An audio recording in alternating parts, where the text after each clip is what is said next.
Oke, nah setelah sumbernya tersedia, nah ini akan membahas yang namanya alur penelitian. Nah, penelitian itu pengen terstruktur, pengen lancar, harus ada alurnya. Alurnya banyak, mulai dari pengambilan data sampai nanti selesai ya teman-teman. Nah, apa sih alur penelitian itu? Nah, alur penelitian itu merupakan urutan rangkaian proses atau kronologi ya, prosedural yang dilakukan oleh seorang peneliti dalam melakukan penelitian dari awal sampai selesai, langkahnya ngapain saja. Nah, itu alur penelitian. Nah, biasanya digambarkan berupa diagram alir. Alur penelitian kan untuk mengetahui kita itu sudah ada di tahap yang mana. Makanya sangat penting. Penting juga dalam proses pelaporan teman-teman. Jadi kita bikin laporan penelitian ya harus ada alurnya dong. Ya, kita mulainya dari sejak kapan atau dimulai dari apa, kemudian selesainya bagaimana. Nah, mulai dari awal, studi literatur, pengambilan data, sampai tahap terakhir itu evaluasi dan pengujian. Ya, ini hal-hal yang cukup diperhatikan, harus diperhatikan. Nah, ngomong-ngomong soal alur penelitian, nah ini ada gambarnya teman-teman. Ini contoh-contoh alur penelitian. Itu macam-macam, masing-masing topik pun juga berbeda ya teman-teman. Nah, kalau misalnya ada contohnya, kalau ini kayak topiknya di UI kayaknya nih, menggunakan UCD misalnya, usability kayaknya dia di tes ya, analisis kebutuhan, kemudian di dalam analisis kebutuhan tuh ngapain aja, kemudian dalam perancangan tuh ngapain saja. Nah, atau ini juga UI misalnya, UI misalnya literatur latar belakang identifikasi masalah itu menyangkut ini, kemudian menentukan metode, observasi, pengukuran, pengolahan, analisis pengukuran, kemudian kalau dia tambahkan rekomendasi hasilnya atau prototipe yang direkomendasikan, baru kesimpulan. Yang juga sama, kalau ini salah satu penelitian judul ini penelitian saya dengan Pak Anggit ya, salah satu alur penelitiannya kayak gitu. Pembuatan model, kemudian implementasi model aplikasi, kemudian pengujian aplikasinya. Masing-masing ada evaluasinya. Nah, tadi penelitian yang baik, selain yang selesai, selain terstruktur, itu penelitian yang bisa diukur keberhasilannya. Makanya setiap penelitian itu pasti ada, kalau nggak evaluasi adalah hasil pengukuran kan. Ada evaluasinya. Kayak gitu.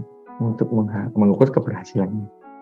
Maksud, sistemku sudah baik loh, sudah efisien. Nah, ukurannya baik dan efisien itu apa? Nah, contohnya kayak gitu. Kemudian tadi kalau ngomongin soal media pembelajaran atau AR atau VR kan sudah interaktif, sudah menarik. Itu kan pasti menarik dan interaktif. Itu kan ada ukurannya. Itu pentingnya. Di alurnya ini kan kelihatan loh. Dari mulai, terus habis mulai ngapain aja. Data akuisisi, pemerusan data, fitur seleksi, model klasifikasi, evaluasi, selesai. Bikin sistemnya, prototipe-nya. Nanti alur penelitian kayak gitu. Supaya apa? Supaya nanti pada saat proses jalan penelitian kita sudah tahu kita itu sudah ada di tahap yang mana sih. Kemudian tahap selanjutnya ngapain? Itu pentingnya alur penelitian. Nah, alur penelitian itu supaya kita juga bisa mengadopsi, kalau kita masih bingung, mengadopsi dari penelitian-penelitian yang sudah ada, tentunya dengan topik yang sama. Nah, topiknya sama, berarti alurnya kurang lebih juga kan sama. Paling akan membedakan itu di metodenya, kemudian bisa di permasalahannya di metodenya, sama hasil pengukurannya atau pengukurannya. Terkadang parameter atau alat-alat ukurnya bisa saja hampir sama. Contoh sama satu contoh nih. Ini sama-sama ini data mining ya. Data mining ini evaluasinya pasti yang digunakan ya itu saja. Data teorinya, teori pengujiannya kan. Kalau evaluasi untuk klasifikasi ada akurasi, presisi, kemudian ada F1 score dan lain-lain ya. Kemudian nanti kalau di klasisasi ada sentroidnya dan lain-lain. Nah itu setiap bidang atau setiap topik itu pasti ada alat ukurnya, dan dia itu muncul di penelitian-penelitian sebelumnya. Jadi kalau bingung alat ukurnya apa ya, secara teori saya masih bingung alat ukurnya. Cari aja literatur yang sudah ada dengan topik yang sama. Nah itu alurnya. Jadi penelitian itu harus ada alurnya ya. Langkah yang dilakukan sesuai. Nah ini juga contoh. Nah ini kalau tidak salah ini adalah AR ini, pembuatan objek jadi pasti ada pengujiannya kan. Pengujian bisa dilakukan. Bikin aplikasi, bikin sistem sih boleh nggak sih? Boleh. Yang penting bisa diuji. Kemudian tahu kegunaannya untuk apa, untuk menyelesaikan masalah apa. Itu alur penelitian. Nah, kemudian, ini karakteristik penelitian untuk strata 1 atau S1 ya teman-teman, untuk kita, untuk skripsi. Nah ini karakteristiknya itu kalau S1 itu cukup menguji sebuah teori beserta analisisnya. Ada software development-nya, walaupun software development-nya hanya sebatas prototyping. Salah satunya kayak gitu. Kalau kita ngomongnya sistem berarti harus jadi prototype ya betul-betul. Nah itu contohnya ini aja judul 3 judul nih.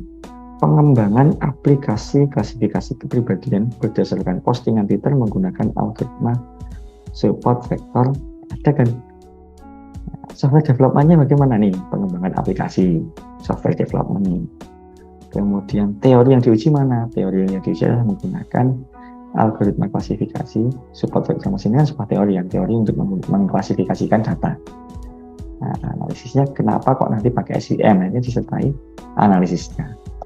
Kenapa nggak pakai algoritma yang lain atau model yang lain? Kemudian contoh judul yang kedua itu ada pengembangan dan testing marker 3D print model pada augmented reality planet tata surya. Pengembangan, jadi nanti produknya ada. Kemudian teori augmented reality diuji di sini nanti. Bisa nggak sih menggunakan marker 3D untuk planet tata surya? Kenapa kok harus 3D ya? Dianalisis kan? Kemudian salah satu contoh yang terakhir yaitu sistem pagar untuk diagnosa jenis mental illness menggunakan forward chaining dan certainty factor. Ini bikin software development-nya, bikin sistem pagar untuk diagnosa jenis mental health, mental illness menggunakan ini teori forward chaining sama backward chaining-nya bisa nggak digunakan untuk deteksi mental illness. Nah, itu untuk menguji teori saja. Nah itu karakteristik yang perlu teman-teman ingat atau teman-teman pahami. Menguji teori dan disertai analisisnya ya. Pasti harus ada analisis, levelnya level S1. Kemudian ada software development-nya walaupun sebatas prototype. Kemudian, nah ini contoh-contoh selain karakter, contohnya hasil penelitian dari beberapa bidang. Nah, ini salah satu contohnya. Kalau ini contohnya di sistem pagar dan SPK ya. Ini hasil penelitian yang sudah dilakukan oleh, kalau ini kakak tingkat kalian semua sini. Ini saya ambilkan contoh-contoh dari kakak tingkat kalian semua. Ada dari itu si Dira, nah, tadi yang mental illness tadi si Dira ini. Ini bikin sistem pagar ini. Di sini ada dia menawarkan gejala, kemudian didiagnosa, hasilnya apa? Ini hasil luaran penelitiannya berupa sistem, berupa prototyping system. Nah ini juga ini punya Mas Titan bagus ya. Nah sekarang sudah belinya. Nah ini bikin klasifikasi jenis batik. Ini walaupun prototype hanya aplikasi kayak gini, tapi dia menguji algoritma di dalam sistem ini. Apakah berhasil? Ini setelah dilakukan klasifikasi menggunakan KKN, dia batik ceplok SPC kayak gini sistemnya. Kemudian ada juga punya alumni juga yang sudah lulus nih, sistem penjadwalan otomatis. Nah, menggunakan algoritma kinetika. Ini jadwal sekolah ini ya, sekolah SMK. Ini contoh-contoh hasil luarannya. Jadi nguji algoritma genetika untuk membuat sistem atau untuk mengembangkan sistem penjadwalan otomatis. Nah, mungkin teman-teman bisa dapat inspirasi dari ini nanti. Kemudian kalau ini terkait HR maupun VR nantinya ya. Wah, ini dibuat oleh siapa? Ini sudah ada penulisnya. Ini kakak tingkat juga, kakak kalian bidangnya AR atau kreatif multimedia. Untuk media pembelajaran kalau tidak salah. Tidak ya. Keluarannya ada bentuknya. Kemudian kalau bidangnya yang lainnya, dan yang entah UX, entah software development lah, digital business nanti kan kalau bikin sebuah atau mengembangkan sebuah software, nah pasti ini topiknya apa, ada problem, kemudian metode pengembangannya harus ditekankan. Metode pengembangannya menggunakan apa? Waterfall atau prototype.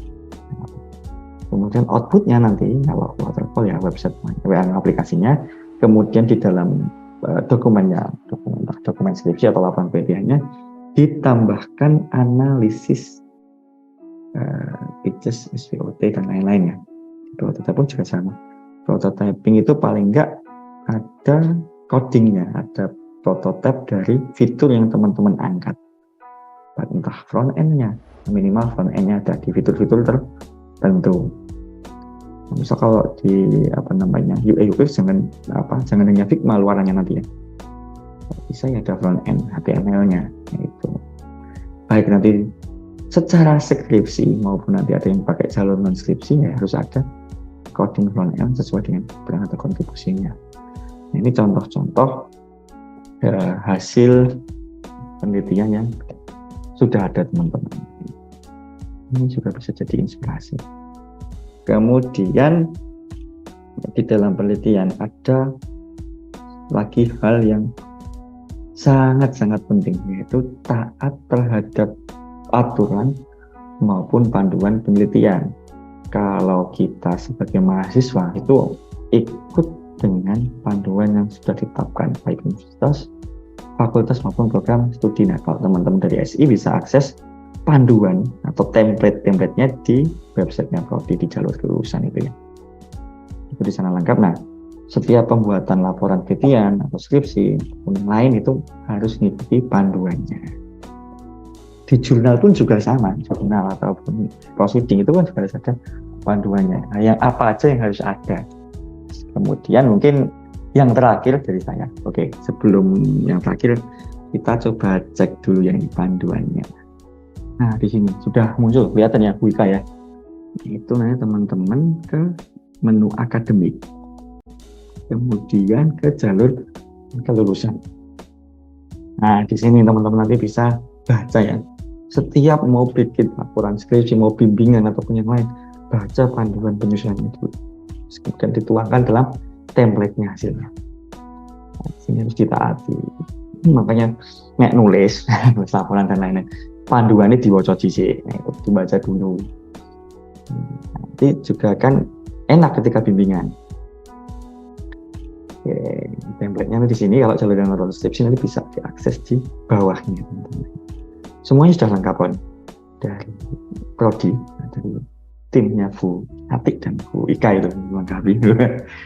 Silahkan diakses di sini ya. Oke. Kemudian satu lagi yang terakhir sebelum saya tutup materinya, nanti kita diskusi dan sharing aja. Hal yang perlu diperhatikan lagi yang terakhir adalah plagiarisme, teman-teman. Itu salah satu momok di dalam penelitian atau penulisan hasil penelitian adalah plagiarisme. Nah, idealnya plagiarisme itu maksimal kalau skripsi ya 30% ataupun maksimal 35%. Kalau misal halaman yang lain nggak dihitung, isinya aja misal bab 1 sampai bab 5 itu maksimal 30% teman-teman. Nah, nanti kalau teman-teman pengen cek plagiarisme menggunakan Turnitin, ada di perpustakaan, bisa dipakai secara gratis tuh, fasilitas untuk mahasiswa. Nah, di sana sangat penting. Nah, cara mengatasinya bagaimana? Biasanya plagiarisme itu kenanya di bagian landasan teori. Nah, teori kadang orang kita tinggal nyuplik dari buku ya, ambil teori dari buku, copy paste terus. Nah, jangan gitu. Salah satunya caranya menggunakan teknik parafrase. Ambil intinya, bikin kalimat sendiri. Nah, itu salah satu cara untuk menurunkan atau mengurangi plagiarisme. Soalnya plagiarisme itu salah satu pelanggaran berat di dalam akademik. Bisa-bisa gelar kita yang sudah kita dapatkan perjuangan selama 3,5 tahun, 4 tahun akan hilang ketika kita kena isu yang namanya plagiarisme. Itu pesan saya yang terakhir ya sebelum saya akhiri presentasi atau pemaparan saya hari ini. Oke, demikian teman-teman. Nah, ini referensinya. Nah, ini referensinya sama kayak referensi mata kuliah metodologi penelitian. Ini buat yang teman-teman semester 6 angkatan 20 udah nggak asing referensi ini. Oke, demikian yang dapat saya sampaikan singkat ini, Bu Ika. Saya kembalikan ke Bu Ika. Sekian dari saya. Wassalamualaikum warahmatullahi wabarakatuh.